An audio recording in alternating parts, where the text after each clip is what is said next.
이 영상은 제가 앞으로 어떤 거래를 할지에 대한 계획입니다. 지금 보시는 화면은 계획의 전체적인 모습이고요. 간단하게 말하면 저는 이제 비트코인을 매수할 건데 비트코인을 언제 매수해서 언제 매도하고 그리고 비트코인을 왜 매수하는지에 대해서 설명을 해보겠습니다. 먼저 달러와 석유의 관계부터 말씀드리고 싶어요. 달러는 아시다시피 기축통화죠. 또한 아시다시피 미국은 최근 들어 엄청난 양의 달러를 찍어냈어요. 근데 만약에 브라질 헤아라 혹은 한국 원화 같은 화폐를 가진 나라가 미국처럼 통화를 찍어내면 어떻게 될까요? 물가가 폭등하고 경제가 망하고 폭동과 내부 분열이 일어납니다. 그런데 미국은 엄청난 양의 달러를 찍어냈는데도 왜 별다른 일이 발생하지 않을까요? 왜냐하면 달러에 대한 수요가 많기 때문이죠. 아무리 찍어내도 수요가 충분히 있으니까 달러의 가치가 방어가 되는 거예요. 필요한 데가 많으니까. 여러 측면에서 달러에 대한 수요가 많으면 미국은 부작용 없이 더 많은 달러를 찍어낼 수가 있고 이것이 곧 기축 통화국이 갖는 막강한 자금력의 원천이 되는 거죠. 오일머니란 말을 들어보셨을 거예요. 전 세계의 엔진을 가동하는 에너지원이 바로 석유인데 미국은 과거 막강한 정치력을 발휘해서 이 원유의 결제 대금을 달러로만 지불하게끔 만들었어요. 그러니까 달러에 대한 거대한 수요를 만들어낸 거죠. 달러에 대한 엄청난 수요를 만들어내야지 발권력이라는 막강한 자금력을 계속 지속 가능하게 유지할 수 있거든요. 물론 최근에는 달러 헤게모니에 불만을 품은 많은 국가들이 이 달러 시스템에 대한 이탈을 조금씩 실행하고 있긴 합니다. 최근에 원유 결제 대금으로 위안화를 받기도 하는 걸로 알아요. 그런데 비트코인 이야기를 하면서 왜 달러와 오일을 언급했을까요? 제 생각에는 미국 정부의 의도가 조금씩 보이는 것 같기 때문이에요. 이전에도 말했듯이 달러를 찍어내면서도 국가의 경제를 망치지 않는 방법은 달러에 대한 신규 수요를 만들어내는 것밖에 없거든요. 제가 만일 미국 정부라면 달러에 대한 신규 수요를 창출하는 방법이 하나 있어요. 그게 뭐냐면은 바로 비트코인, 여기로 달러를 유입시키는 겁니다. 여기에는 어떤 근거가 있을까요? 최근 블랙락이라는 회사가 비트코인 ETF 발행에 대한 허가를 요구했어요. 여기서는 허가가 될지 말지, 허가 여부가 중요한 게 아니에요.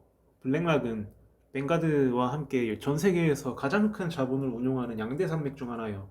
상상도 못할 거대한 자본을 굴리고 있는데 블랙락이 거대한 자본을 갖고 있는 만큼 정치적인 영향력도 어마어마해요. 그런 블랙락이 비트코인 ETF를 정부에게 요구하는 거는 일개 회사가 정부 차원의 허가를 요구했다더라. 이런 단순한 말과는 차원이 다른 의미라는 거죠. 지금까지는 주요 기관의 자금이 코인 시장에 유입될 수가 없었어요. 그런데 만약 블랙락을 필두로 해서 기관의 자금이 크립토 시장에 유입된다면 어떤 일이 벌어질까요? 기관은 거대한 자본을 운용하기 때문에 분산된 포트폴리오 형식으로 자본을 운영해요.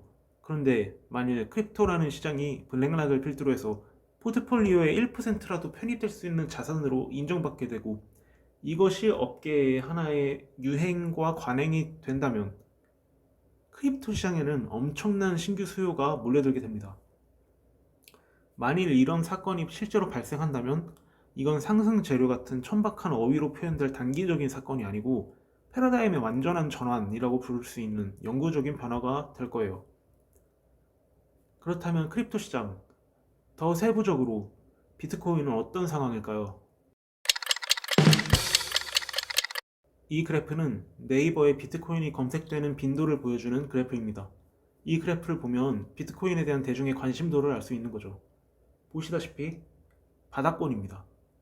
제가 투자를 그래도 5년 넘게 하다 보니까 참 아이러니한 상황을 목격할 때가 많아요. 왜냐하면 가장 중요한 순간에, 가장 유리한 순간에 대중의 관심은 사그라져 버리거나 오히려 그 반대로 향하는 모습을 벌써 여러 번 봤거든요. 예를 들어서 20년 3월에는 진짜 놀라울 정도, 평소에 직장인들이 뭐 원유의 가격 이런 거에 관심이 없잖아요. 근데 원유가 폭락해서 마이너스를 찍는 그런 말도 안 되는 사건이 발생하기 직전에 평소에 유가에 관심도 없는, 원유 가격이 어쨌다 뭐 이런 거에 관심도 없는 그런 일반 직장인들이 갑자기 원유 ETF를 엄청나게 매수했어요. 그리고 원유 가격이 마이너스를 찍었습니다. 제가 이거를 라이브로 목격을 했고 제가 그때 원유를 공매도 하고 있었거든요. 이거를 보면서 대중의 관심은 항상 반대로 가는 거를 제가 느끼는 것 같아요. 마찬가지로 가장 비트코인이 중요하고 가장 비트코인과 그런 크립토 시장에 집중해야 될 타이밍에 대중은 이미 관심을 버리고 떠나버린 걸 볼 수 있죠. 각설하고 또 다른 그래프를 봅시다. 이 그래프는 비트코인 전체 공급량 대비 1년간 이동하지 않은 BTC의 비율입니다. 지금이 거의 역사적인 고점인 걸 볼 수 있어요. 쉽게 말해서 이 그래프는 이렇게 해석될 수 있어요. 비트코인 시장에 장기 투자자만 남아있고 단기 투자자는 다 떠나갔다. 그러니까 팔 사람이 사라졌다. 비트코인 가격을 이 그래프랑 대조해보면 알겠지만 이 그래프가 최고점을 찍었을 때 비트코인 가격은 저점일 가능성이 높았고 이 그래프가 하향 추세를 그리면 그때 비트코인 가격이 고점을 찍고 떨어졌을 가능성이 높았어요. 지금은 어떤 상황이냐? 이런 그래프와 데이터를 보았을 때 저점일 가능성이 압도적으로 높죠. 대중의 관심을 완전히 떠나버린 지 오래고 비트코인 시장에는 장기 투자자만 남아있기 때문입니다. 비트코인은 사라질 수가 없습니다. 미국이 공격을 해도 사라질 수 없어요. 전 세계의 그 가치에 대한 믿음이 동시에 파괴되지 않는 한 그 가치는 계속 유지되고 살아남습니다. 비트코인은 마치 바퀴벌레가 전 세계에서 동시에 멸종되지 않는 한 다시금 번식해버리는 것과 같아요. 비트코인은 사라질 수 없다. 이 사실을 기관들도 깨닫기 시작한 것 같아요. 그리고 무엇보다 국가의 법정 화폐는 시간이 흐를수록 발행량이 점점 기하급수적으로 늘어나는 가치가 떨어지는 자산이에요. 그런데 비트코인은 일정 기간마다 발생하는 반감기에 따라서 발행량이 오히려 계속 줄어드는 자산입니다. 최대 발행량은 정해져 있어요. 그 탄생부터. 그리고 그러한 반감기 전후로 비트코인의 가치는 크게 오르는 패턴을 역사적으로 보여줬습니다.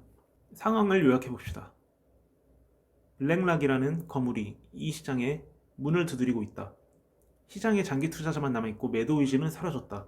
크립토 시장에 대한 대중의 관심이 사라졌다. 기관의 자금이 이 시장에 최초로 유입되는 기점일 가능성이 있다. 비트코인 반감기 패턴에 따르면 엄청난 가격 상승이 발생할 수 있다. 이런 고급 정보를 왜 제가 무료로 풀까요? 간단합니다. 대중의 관심이 이미 떠나갔으니까요. 제가 외쳐도 텅 빈 공터에 외치는 거랑 똑같아요. 듣는 사람이 있다고 해도 이 사실을 믿는 사람은 적을 거고 듣고 믿는 사람이 있어도 행동으로 이어지는 사람은 더 적을 거고 듣고 믿고 행동하는 사람이 있다고 해도 올바르게 행동하는 사람은 더욱 적습니다. 말해줘도 텅 빈 공터에서 외치는 거나 다름없기 때문에. 그러나 훗날 제가 말했던 것이 맞았음을 알리기 위해 그리고 제 가치를 증명하기 위해 저는 이 영상을 만드는 겁니다. 그러면 비트코인을 언제 매수하고 언제 매도해야 할까요? 반감기, 이제 오는 반감기는 24년 4월입니다. 내년 4월이요. 지금 이 영상을 찍는 시점이 7월 17일인데요. 이제 한 9개월 정도 남았어요. 언제 매수하고 언제 매도할지에 대해서도 데이터를 보고 결정하는 게 맞겠죠. 역사적 데이터에 의하면 반감기 전부터 비트코인은 오르기 시작하고 반감기 후 12개월쯤에 정점을 형성할 확률이 가장 높습니다. 그래서 그냥 지금 매수해서 25년 4월쯤에 매도하기로 저는 결정을 했고 이 계획대로 저는 실행할 겁니다.